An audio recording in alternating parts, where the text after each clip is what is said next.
Hello, నేను doctor Ravishankar, paediatrician, neonatologist, Soumya children's hospital, SR Nagar. ఇప్పుడు మనం మటుకి ఏంటంటే చంటి పిల్లల్లో కామన్గా మనం మటుకి జాండీస్ అనేది మనం మటుకి చూస్తూ ఉంటాము. సో అది యూజువల్గా చాలామంది పిల్లల్లో వస్తారు. అంటే పేరెంట్స్కి, పబ్లిక్కి ఎలా ఉంది అంటే వీళ్ళని మనం మటుకి సన్లైట్లో పెడితే అది క్యూర్ అయిపోతుంది అని చాలామంది మటుకి అనుకుంటారు అన్నమాట.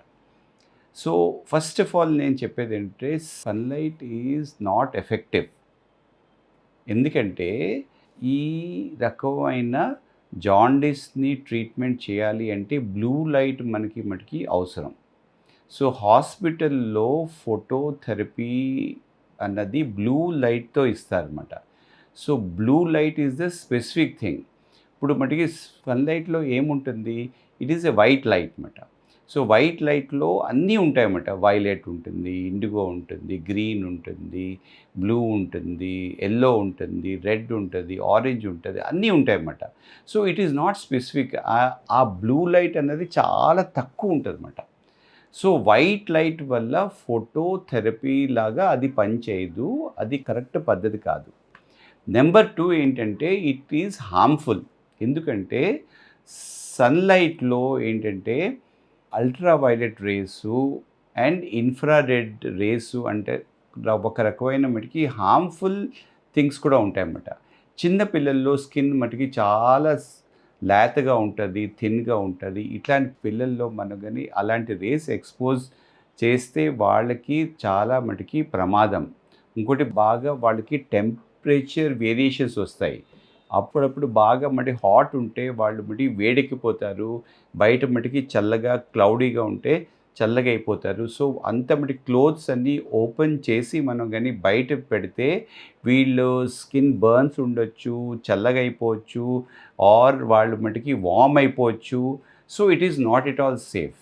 So forget about sunlight.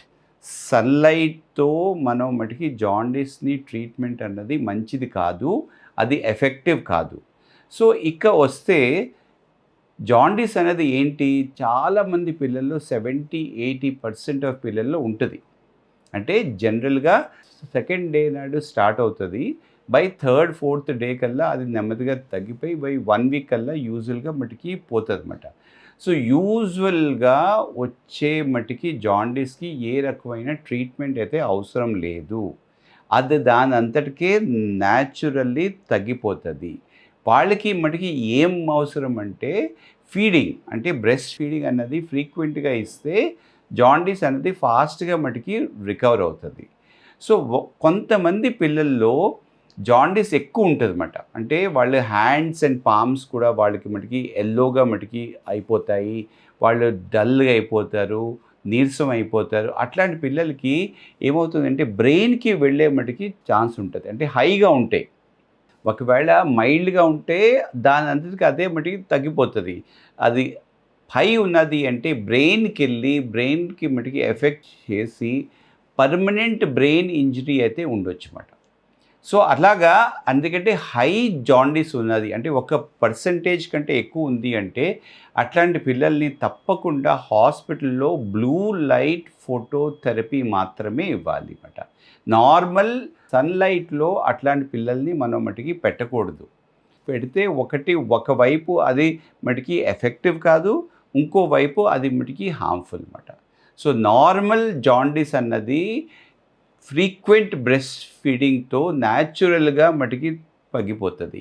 అది నార్మల్లా అబ్నార్మల్లా అని చెప్పడానికి మనం ఒకసారి బ్లడ్ టెస్ట్ కానీ స్కిన్ టెస్ట్ కానీ చేయవలసిన అవసరం ఉంటుంది అన్నమాట.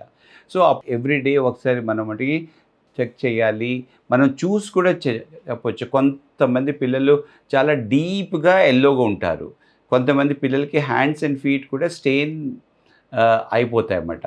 సో అట్లాగా డీప్గా ఉందా లేదా ఫస్ట్ చూడడము, బ్లడ్ టెస్ట్, స్కిన్ టెస్ట్ ఇలాగా మనం చేసి అది తనకి నార్మల్ ఇంట్లోనే ఉంచాలా లేకపోతే హాస్పిటల్లో బ్లూ లైట్ ఫోటోథెరపీ ఇవ్వాలన్నది మనం దాన్ని బట్టి చెప్పొచ్చు అన్నమాట. So sunlight is bad. Don't put the babies under the sunlight for jaundice. Thank you.